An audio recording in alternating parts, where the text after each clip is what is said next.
An arrest was made today in the Mount Pleasant municipal election, town council election, of James Bradshaw Cannon, Jim Cannon, a member of Sage Ship Creek Corporation, arrested for theft and larceny of campaign signs and possible destruction. There's probably more charges coming.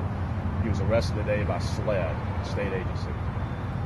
We have footage on camera of Mr. Cannon damaging and removing signs. As far as my role, I mean, both Ben and I have been the people that have, as candidates, that our signs have been stolen, slashed. I mean, I have 52 signs, large 4x4 signs that have been slashed or missing. I've made light of it. I put it on Facebook, and I've not accused anyone because you don't know and you can't make an accusation. But at the end of the day, we put out video cameras. They were caught. It was brought to the Mount Pleasant Police. Mount Pleasant Police immediately turned it over to SLED to make sure or ensure that there was no conflict of interest. SLED has gone through the information, decided to make the arrest, and they did so, and I want to say a couple of hours ago. And right now the gentleman is in North Charleston. And from my understanding, he has made a confession of all the sign slashing and the sign stealing. And on a personal note, it's a sad day. You know, I was sitting home last night just contemplating and praying, and what do? You know, you don't know who did it. You don't know, but the signs continue to be missing.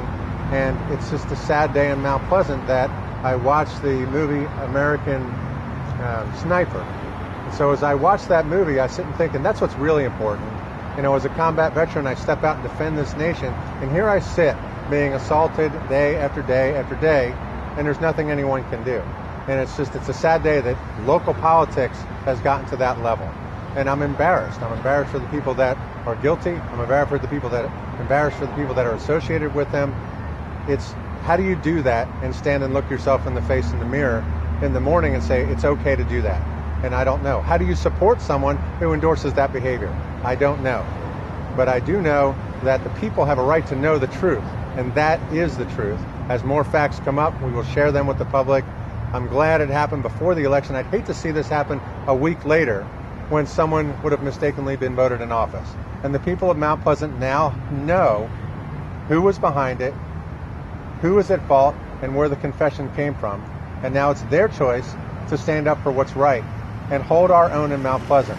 I will not stand back, as I've done for 10 years on council, and allow the people of Mount Pleasant to be bullied, allow them to be threatened, allow them people to come in and coerce in any way. We have a great town. I would argue that the leadership that the mayor's put in place will take us to the next level. She's already taken us. The council works well together. You can't deny the success of where we stand. And I'm sorry that the naysayers were out there and refused to use the right avenues in order to get their message across.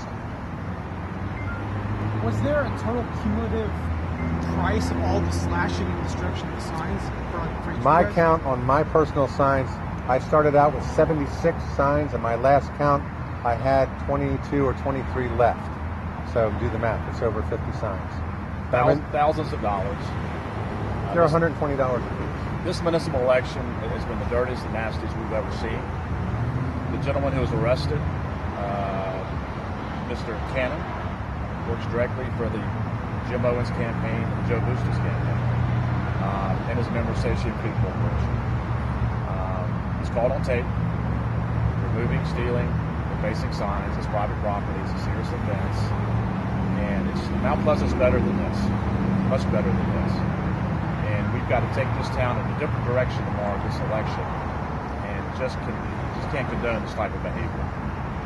Any questions? So you mentioned it earlier, but as a community, was it show you guys that people are going so far to go so dirty almost to win? You know, in the past we've seen maybe a few yard signs removed, maybe laid down. We have never, ever seen the extent of what's happened in this race. Our 4x4 custom-made signs on private property with permission to be there, completely slashed, ripped up, and torn apart. Even in front of former Mayor Billy Swells' office, the same thing happened on Johnny Dodds Boulevard. And none of the candidates and signs that were slashed or removed, they were not Sage Ship Creek candidates. they were incumbents. So, Anything else you want to add or anything? No, I appreciate the other candidates that are in the race. There's 2 of them or 3 of them out on Highway 17 right now, and they're waving, they're bringing their kids out here, they're enjoying the process. Win, lose, or draw for any of us, we can all stand tall on Wednesday morning and say we've done the honest things and doing what's right for the town, trying to get the right message across as to really what the facts and truth is. And it's sad that this has to take away from it all. Because in past elections when I've not been successful, I'm still friends with those candidates because we all play in the same playing field. Thank you. I say that again. So because we're all in the same playing field and we all do what's honest and upfront. Mistakes have been made in the past or not, we all stand tall as a united Mount Pleasant. It's so sad that this is what I consider the best community in the entire country. This is where we stand right now. It's just a sad day for Mount Pleasant, and I hope they respond tomorrow.